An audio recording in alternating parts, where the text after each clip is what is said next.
बिस्मिल्लाहिर्रहमानिर्रहीम। अस्सलाम वालेकुम दोस्तों, उम्मीद है आप सब बिल्कुल ठीक होंगे। दोस्तों, आज की कहानी की तरफ बढ़ने से पहले आप लोगों से एक छोटी सी गुजारिश है कि प्लीज़ मेरे चैनल को सब्सक्राइब कर दीजिए और वीडियो पसंद आए तो उसे लाइक के बगैर यहाँ से कहीं मत जाइएगा। चलिए आज की कहानी की तरफ बढ़ते हैं। असजद और कोमल में बहुत गहरी मोहब्बत है। दोनों की शादी को 5 साल हो चुके हैं, लेकिन उनकी जिंदगी अभी तक नामुकम्मल थी क्योंकि उनके यहाँ कोई औलाद नहीं है। फिर भी उन्हें यकीन था कि अल्लाह की रहमत से नाउम्मीद नहीं होना चाहिए, वो ज़ात ज़रूर करम करेगी। दोनों के माँ बहन इतनी मोहब्बत है कि वो एक दूसरे के बगैर नहीं रह सकते। बच्चे की अदम मौजूदगी की वजह से असद के वालिदैन बाज़-औक़ात ताना देते थे और वो भी चुपचाप सुन लेता, क्योंकि उसे पता था कि हर माँ बाप की ख्वाहिश होती है कि उनके बेटे के यहाँ बच्चा हो। यूं ही वक्त गुजरता गया और एक दिन जब असद ऑफिस से घर आ रहा था, उसने बाजार में एक लड़के के साथ कोमल को देखा। कोमल और लड़का बहुत खुश दिखाई दे रहे थे और ऐसा लगता था कि दोनों काफ़ी अरसे से एक दूसरे को जानते हैं। असजद घर आया और फिर थोड़ी देर बाद कोमल भी आ गई। जैसे ही कोमल पहुंची, असजद ने उससे पूछा, कोमल कहाँ गई थी? कोमल ने हंसते हुए कहा, मैं बाजार में कुछ घरेलू सामान लेने गई थी। ये सुनकर असजद को थोड़ा सा गुस्सा आया, लेकिन उसने कोमल से कुछ नहीं कहा।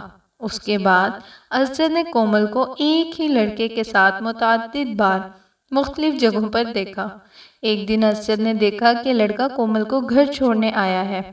कोमल उसके साथ बहुत खुश नजर आ रही थी। लड़का घर से निकला और फिर चला गया। असजद का दिल बहुत दुखी था, लेकिन कोमल के खोने का खौफ उससे कुछ नहीं कह पा रहा था। एक दिन असद घर बैठा था जब कोमल के मोबाइल फ़ोन की घंटी बजी। कोमल बाथरूम में थी, इसलिए असद ने फ़ोन उठाया और जैसे ही असद ने फ़ोन उठाया, दूसरी तरफ से आवाज़ आई, हेलो असद, मैं जल्द ही घर आ रहा हूँ, मुझे कुछ अहम बात करनी है। बस इतना कहकर उस शख्स ने फ़ोन मुंतका कर दिया। असद ने सोचना शुरू किया कि उस शख्स को इसके नाम का कैसे पता चला। असद के जहन में बहुत सारे सवालात थे। असद को लगा कि शायद ये वही आदमी है जिसके साथ कोमल अक्सर बाहर जाती है। असद को लगा कि शायद कोमल उससे तलाक लेना चाहती है और वो शख्स उसके बारे में ही बात करने के लिए घर आ रहा है। असद बहुत अफसरदा हुआ। वो अपनी शादी को टूटने नहीं देना चाहता था। उसे लगा कि कोमल ने उसके साथ धोखा दिया है। वो कुछ समझ नहीं पाया था। असद कोमल को खोने से घबरा गया था और वहीं ज़मीन पर गिर गया। उस दौरान कोमल भी बाथरूम से बाहर आ गई। उसने असद को उठाया और पूछा, तुम्हें क्या हो गया है? क्या आप ठीक हैं? असद ने गुस्से से कोमल को धक्का दिया और वो गिर गई और उसका सर करीब ही रखी टेबल पर लगा। उसके सर पे चोट आई थी। कोमल कोई बात नहीं कर रही थी। उसने कांपते हुए कोमल के अपने बाजू में उठाया और देखा कि वो बहुत तकलीफ में है, जिसकी वजह से कोमल बेहोश हो गई। असद बहुत खौफजदा हुआ जब उसने देखा कि कोमल के हाथ में एक ख़त था। इस ख़त में लिखा था, प्यारे असद, मैं आपको बहुत दिनों से बताना चाहती थी, लेकिन सोचा कि मुझे आपको सरप्राइज़ करना चाहिए। मैं पिछले कुछ दिन से किसी डॉक्टर के पास इलाज के लिए जा रही थी और वो डॉक्टर मेरा कज़न था जो बचपन में बैरून मुल्क चला गया था। उसने मेरा इलाज शुरू किया और मैं 2 माह से हामला हूँ। आज मैंने उस कज़न को अपने घर खाने पर बुलाया है। आप उससे मिलकर बहुत खुश होंगे। कुछ देर बाद डोरबेल बजने लगी और असद भागकर दरवाज़ा खोलता है। कोमल का कज़न वहाँ दरवाजे पर खड़ा हुआ है और वह कहता है, असद, मैं साबिर हूँ, कोमल का भाई, आप कैसे हो?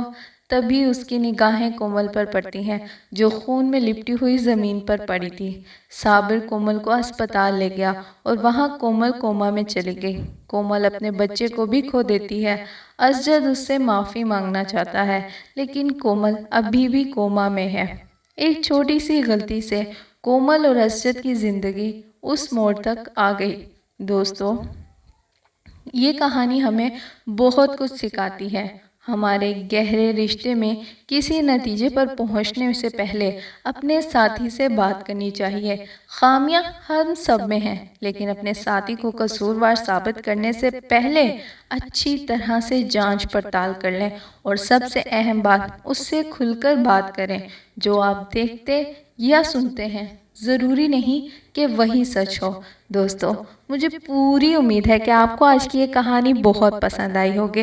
اگر آپ کو کہانی پسند آئی ہے تو کہانی کو لائک کیے بغیر اور چینل کو سبسکرائب کیے بغیر یہاں سے کہیں مت جائیے گا۔